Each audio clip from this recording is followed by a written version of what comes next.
araw, ako si Romel. Ngayon, ituturo ko sa inyo kung paano pagbuo ng desktop Table 8 reddish color.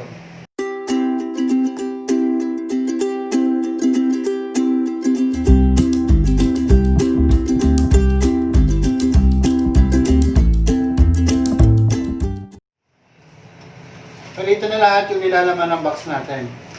Meron siyang kasamang manual. English version na siya. Then, meron tayong dalawang legs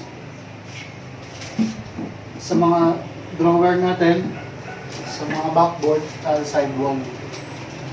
Sa kabilang side ko, dito na yung pang baseboard, para pang tabletop, tsaka dalawang drawer board. Dito na lahat yung gagamitin natin yung screw. Meron siyang bolt, big screw, yung medium screw, then yung mga eccentrics, lock screw, saka yung footing ng stand natin. First step natin, kakabit natin yung footing ng stand.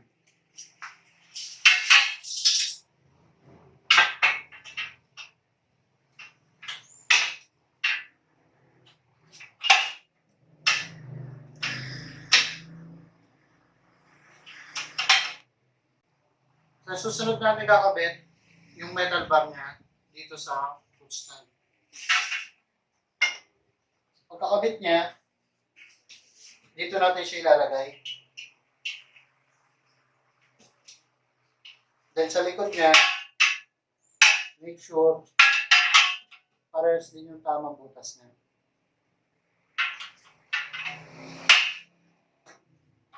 So kakabit na natin ito.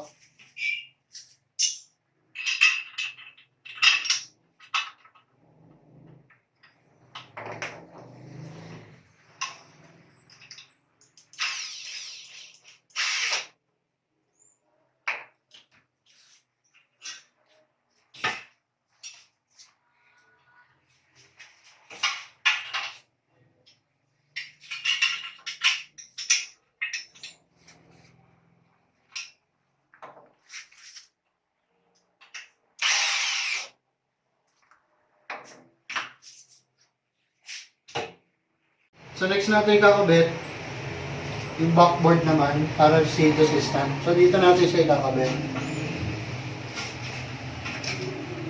So gagamitin natin yung big screw. Pero bago yun, sa metal bar natin, make sure yung butas nasa upper position. Para mamaya, pagkakabit natin ng first layer board, yung bolt dito natin ilalagay. So gawin natin, kakabit muna natin itong backboard niya.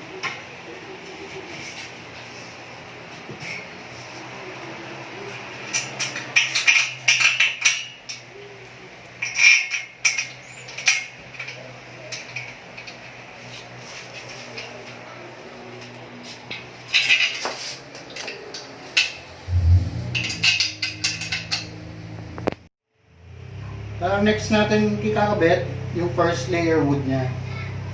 So sa backboard natin, ito yung magiging likod niya, ito yung magiging harap. So pagkalagay natin, sa first layer wood natin, meron siya dito dalawang butas. So ito yung magse-center dapat dito.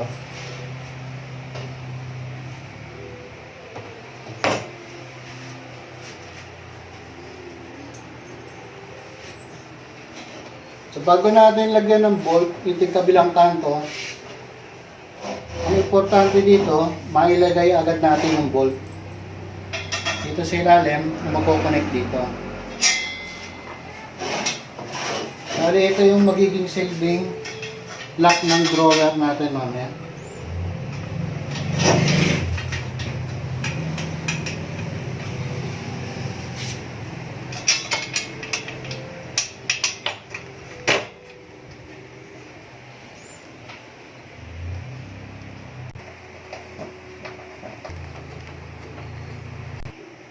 So next natin ilalagay yung mga bolt sa side niya.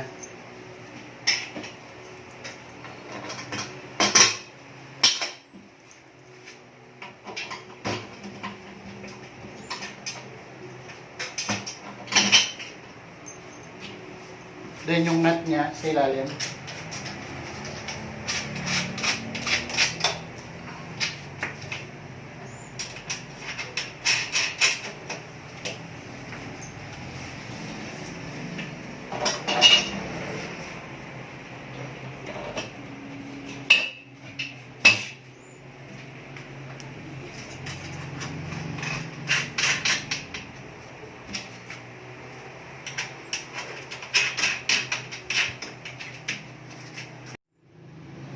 Susunod natin kakabit yung side wall na, middle wall, tsaka yung back niya.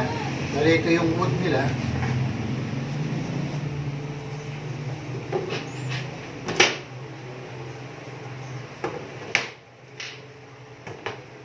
Yung may patatlong butas, ito yung panlikod, panggitna. Ganito yung gagamitin natin yung screw. Nakakabit natin yung eccentric screw dito. Bali ito yung mga pang side wall natin.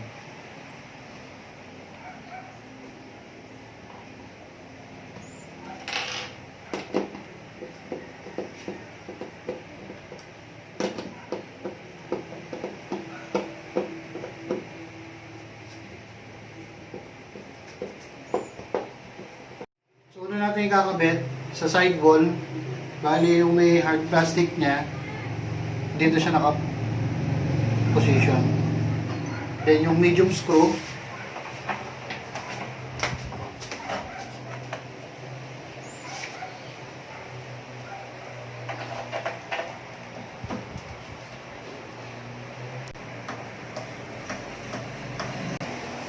next natin yung middle wall niya. Bali itong may dalawang hard plastic sa dulo, ito yung panlikod. Then itatapat natin siya rito, then i-screw natin. So magiging ganyan ang format na. Pag nakabitan natin yung middle board, susunod agad natin yung backboard niya. Then ilalagay natin yung lock screw sa bilog dito sa dulo.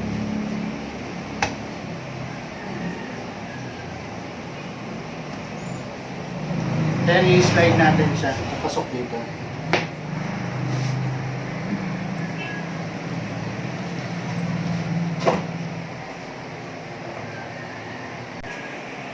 Then i-twist lang natin yung lock screw pakanan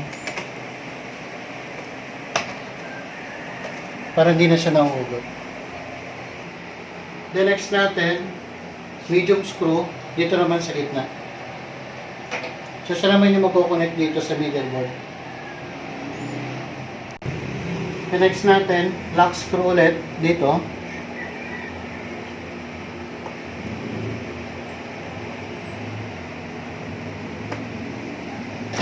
Then saka natin ilalagay yung isang sideboard.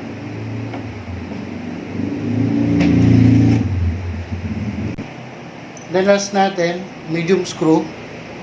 Silalim naman.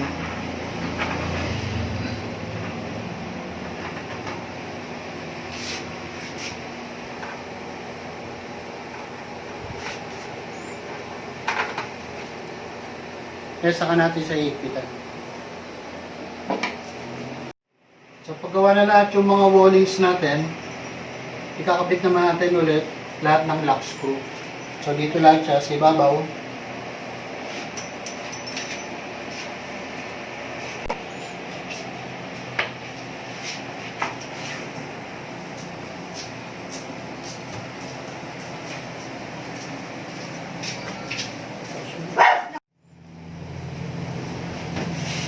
So susunod natin kakabit table top niya. Baliktad rin natin siya. Sa mga portion na to, dito natin ulit ilalagay yung mga eccentric screw.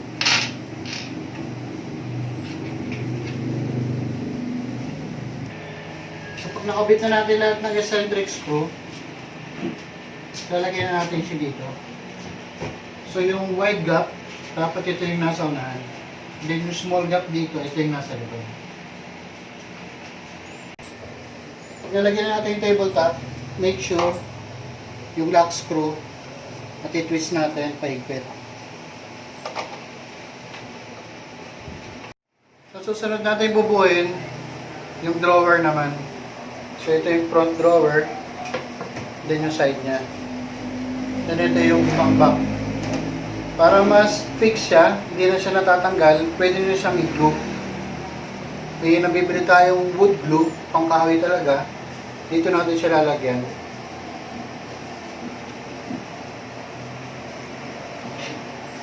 Baka dito.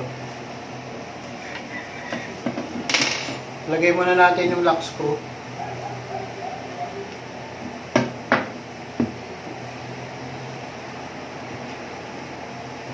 Then yung eccentric dito.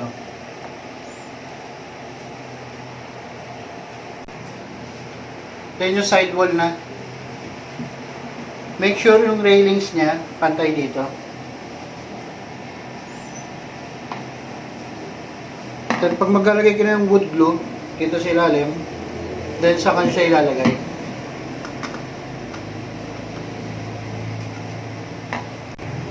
The next natin, yung backboard niya. Slide lang natin siya dito.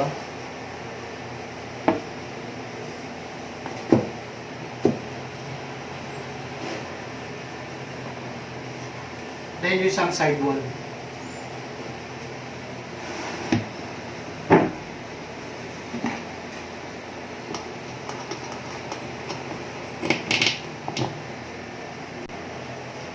Then yung backboard naman.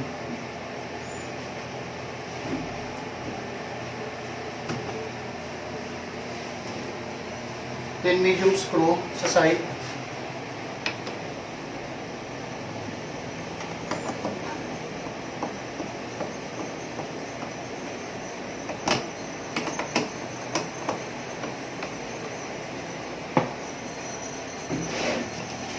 Then sa other side naman. Sa pag-fix naman dito, pwede rin siya yung wood glue sa banda rito. Para hindi na rin siya natatanggal. Then ito na yung drawer natin. So para ma-identify natin kung saan part siya, kung sa left or right. Bali yung sa gap nito, ito yung nasa may outer side. Then yung small gap natin, ito na may nasa middle. Nilagay natin siya.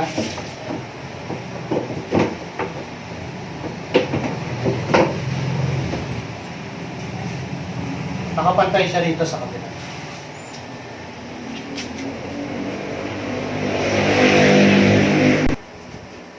So pag nakabit na natin lahat ng drawer, so sa unang step kanina, sa ginawa natin, meron tayong nilagay na bolt. Hihigpitan na natin to.